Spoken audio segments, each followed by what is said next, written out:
Assalamualaikum warahmatullahi wabarakatuh. Halo teman-teman semuanya, gimana nih kabarnya? Semoga sehat-sehat selalu ya. Nah, untuk video selanjutnya, kita akan membahas tentang keanekaragaman makhluk hidup. Nah, di dalam keanekaragaman makhluk hidup ini yang kita bahas adalah tentang ciri-ciri makhluk hidup dan juga keanekaragaman makhluk hidup. Yang pertama adalah ciri-ciri makhluk hidup terlebih dahulu ya. Jadi makhluk hidup itu memiliki ciri-ciri yang pertama, bernafas. Yang kedua, peka terhadap rangsangan. Yang ketiga, bergerak. Yang keempat, makan. Yang kelima, ekskresi. Yang keenam, tumbuh dan berkembang. Yang ketujuh, reproduksi. Yang kedelapan adalah adaptasi. Nah, ini nanti akan kita bahas satu persatu. Yang pertama yang akan kita bahas terlebih dahulu adalah bernafas. Nah, teman-teman, coba teman-teman masih bernafas kan? Nah, kalau kita bernafas itu menghirup apa sih? Menghirup gas oksigen, lalu mengeluarkan gas CO2. Nah, ternyata ada beberapa senyawa nih yang dibutuhkan ketika kita bernafas. Yang pertama ada glukosa atau C6H12O6, kemudian ditambah dengan O2 atau gas oksigen. Nah, dari proses bernafas ini nanti akan menghasilkan CO2 atau gas karbon dioksida, kemudian H2O atau air atau uap air dan juga energi. Proses bernafas yang dilakukan oleh manusia dan juga hewan ini namanya adalah proses oksidasi biologis. Nah, sekarang kita lihat tabel di bawah ini. Jadi makhluk hidup kan semuanya bernafas ya teman-teman. Dan di sini kita bisa lihat beberapa contoh dari alat pernafasan mulai dari manusia sampai hewan.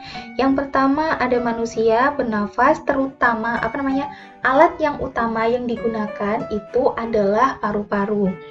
Kemudian ikan itu bernafasnya menggunakan insang. Lalu katak itu bernafas menggunakan kulit dan paru-paru. Kemudian burung itu bernafas menggunakan paru-paru dan kantong udara. Belalang bernafas dengan menggunakan trakea. Laba-laba bernafas dengan menggunakan paru-paru buku. Nah, sekarang bagaimana ya dengan tumbuhan? Apakah tumbuhan juga bernafas? Jawabannya ya, tentu saja. Untuk dapat bertahan hidup, tumbuhan juga harus bernafas. Nah, di video yang sebelumnya, kita sudah pernah bahas ya, tumbuhan itu bernafasnya melalui organ apa sih? Nah, tumbuhan itu bernafasnya melalui stomata dan juga lentisel. Nah, stomata itu adalah lubang yang letaknya ada di permukaan daun, sedangkan lentisel itu letaknya ada di permukaan batang. Ciri makhluk hidup yang kedua itu adalah memerlukan makanan dan nutrisi. Nah, pernah nggak teman-teman itu merasa lapar? Pernah kan? Nah, ketika kita itu merasa lapar, itu merupakan kode dari tubuh kita bahwa kita itu membutuhkan makanan dan juga nutrisi. Nah, demikian pula dengan hewan, itu juga sama. Hewan juga merasakan lapar. Untuk hewan peliharaan itu biasanya makanannya itu sudah disediakan oleh pemeliharanya. Namun kalau hewan liar itu memenuhi kebutuhan makanannya dan nutrisinya itu dengan cara berburu. Nah, bagaimana dengan tumbuhan? Ya tentu saja tumbuhan juga makan. Nah, tumbuhan ini bahkan tumbuhan itu punya dapur loh, kayak manusia ya kan? Jadi tumbuhan mengolah bahan makanannya itu pada daun. Nah, yang dibutuhkan untuk mengolah makanan pada tumbuhan ini apa saja? Apa saja yang dibutuhkan oleh tumbuhan untuk melakukan fotosintesis? Nah, kita lihat gambar di sini. Yang dibutuhkan adalah karbon dioksida, air, dan juga dibantu oleh cahaya dan klorofil akan menghasilkan glukosa C6H12O6 atau bisa disebut karbohidrat. Kemudian proses ini juga menghasilkan oksigen. Makanya ya ketika kita berada di dekat pohon, itu rasanya itu dingin-dingin gimana gitu karena pohon itu mengeluarkan oksigen.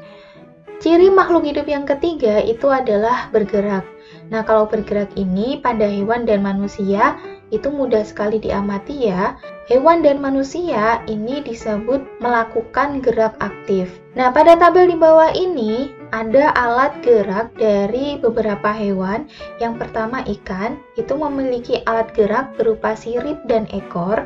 Burung memiliki alat gerak kaki dan sayap. Katak memiliki alat gerak kaki berselaput. Paramecium memiliki alat gerak silia atau rambut getar. Belalang memiliki alat gerak sayap dan kaki. Amuba memiliki alat gerak kaki semu. Nah, bagaimana dengan tumbuhan ya? Nah, tumbuhan juga mengalami pergerakan. Nah, teman-teman masih ingat nggak tentang gerak-gerak pada tumbuhan? Nah, ternyata gerak pada tumbuhan itu ada banyak loh. Nah, di sini dibagi menjadi 3, ada higroskopis, ada eksionom, dan juga endonom. Dan ini nanti akan dibahas di video yang lain ya. Selanjutnya, ciri makhluk hidup yang keempat adalah peka terhadap rangsang. Nah, kenapa sih makhluk hidup itu harus peka terhadap rangsang? Jadi manusia, hewan, tumbuhan, itu peka terhadap rangsang untuk bertahan hidup. Hewan dan manusia mempunyai indera. Melalui indera ini, hewan dan manusia mengetahui rangsangan dari lingkungannya. Tahukah kamu indera pada manusia? Masih ingat nggak teman-teman kemarin?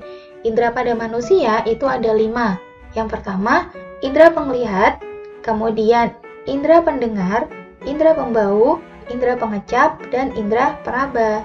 Jangan sampai lupa ya, ini video yang sebelumnya loh. Lalu bagaimana mengetahui bahwa tumbuhan itu juga peka terhadap rangsang? Nah, ini masih ada hubungannya dengan kemampuan bergerak tumbuhan pada slide sebelumnya. Nah, ini dicontohkan di sini untuk mengetahui bahwa tumbuhan itu peka terhadap rangsang. Di sini ada sebuah gambar yang menunjukkan bahwa daun putri malu disentuh oleh tangan, maka daunnya akan menguncup. Nah, artinya di sini tumbuhan juga peka terhadap rangsang. Selain terhadap sentuhan, tumbuhan yang lain juga peka terhadap rangsangan air, mineral, cahaya matahari, gravitasi, dan kelembapan. Yang kelima, ciri-ciri makhluk hidup adalah adaptasi. Adaptasi adalah kemampuan makhluk hidup untuk menyesuaikan diri dengan lingkungannya. Nah, contoh adaptasi yang dilakukan oleh hewan itu biasanya berada pada bentuk paruh dan kaki pada hewan. Contohnya ini bentuk paruh dan kaki pada burung. Dan kemudian bisa juga disesuaikan dengan jenis makanannya atau tempat hidupnya. Di sini ada contoh-contoh adaptasi yang dilakukan oleh tumbuhan. Misalkan di sini tuh ada pohon jati yang menggugurkan daunnya ketika musim kemarau. Kemudian ada kaktus yang memiliki daun duri untuk memperkecil penguapan dan seterusnya. Ciri makhluk hidup yang keenam adalah berkembang biak atau bereproduksi. Kenapa makhluk hidup harus berkembang biak? Yaitu untuk mempertahankan jenisnya. Nah, cara berkembang biak makhluk hidup itu ada 2 cara, yaitu secara seksual atau generatif, kemudian secara aseksual atau vegetatif. Nah, perkembangbiakan secara generatif didahului dengan peleburan sel kelamin jantan dan sel kelamin betina. Contoh perkembangbiakan secara seksual atau generatif ini adalah pada unggas bertelur, kemudian mamalia melahirkan, dan tumbuhan yang menghasilkan biji.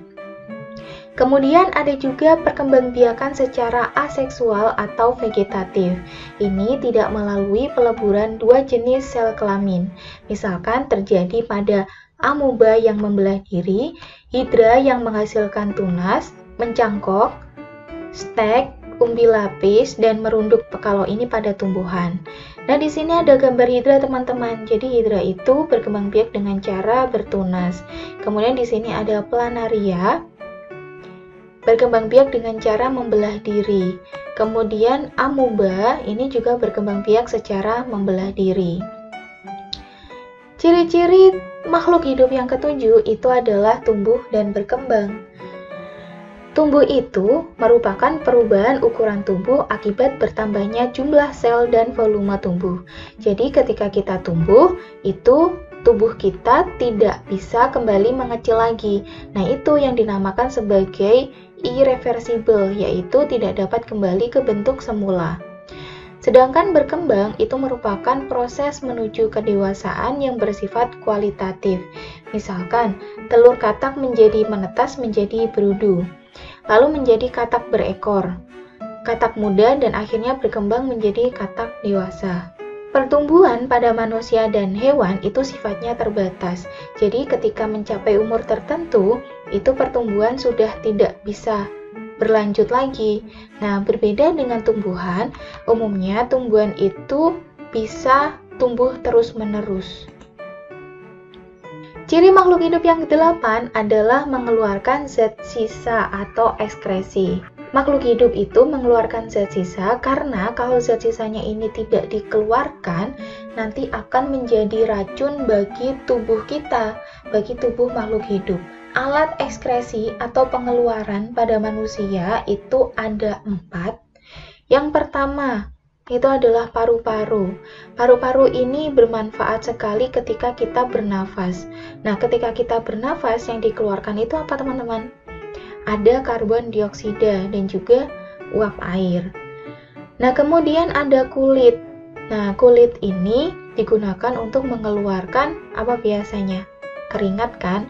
Nah, selain keringat itu ternyata di dalamnya itu selain mengandung air juga mengandung garam dan juga urea. Kemudian ginjal. Ginjal ini bermanfaat sekali ketika digunakan untuk mengeluarkan sisa zat berupa urin. Nah, yang dikeluarkan urin yang mengandung air, garam, dan juga urea. Selanjutnya ada hati. Nah, hati ini berfungsi untuk mengeluarkan racun-racun. Oh, ini ada 5 ya teman-teman, ditambah dengan anus. Anus ini merupakan poros sistem pencernaan yang mengeluarkan zat sisa berupa tinja, air, dan garam. Bagaimana tumbuhan mengeluarkan zat sisa? Ini sudah kita bahas berkali-kali bahwa tumbuhan itu melakukan pernafasan dengan menggunakan organnya yang disebut sebagai stomata dan juga lentisel. Jadi, tumbuhan ini mengeluarkan zat sisanya melalui kedua organ tersebut. Dan yang dikeluarkan apa? Yang dikeluarkan itu adalah hasil fotosintesis berupa gas oksigen.